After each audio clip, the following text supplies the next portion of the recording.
You see how special this thing here.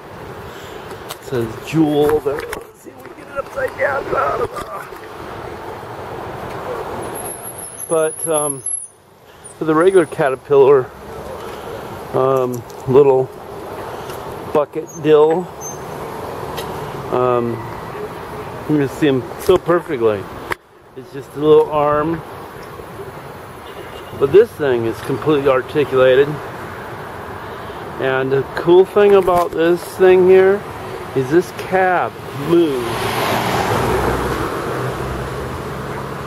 This cab moves. You see this?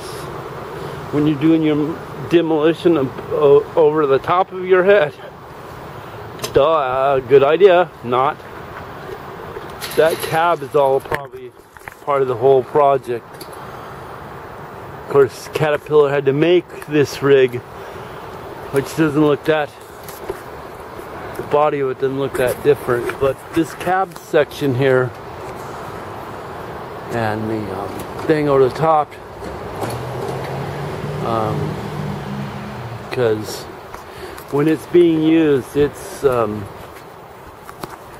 pulling shit right down on top of it almost. So the only problem I would see is, okay, it's a little harder to clean your windows when you have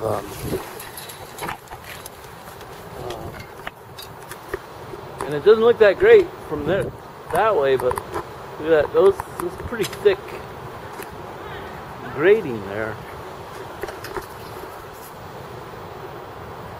And it's got crossway members as well. It looks like it has some sort of special plastic right in front of the face.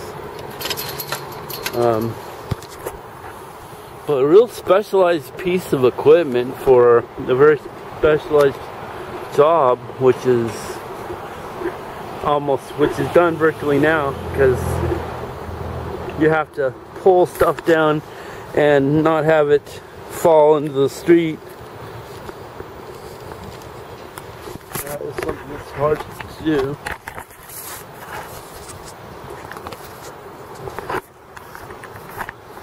And that's a smaller little one, but you can see just how the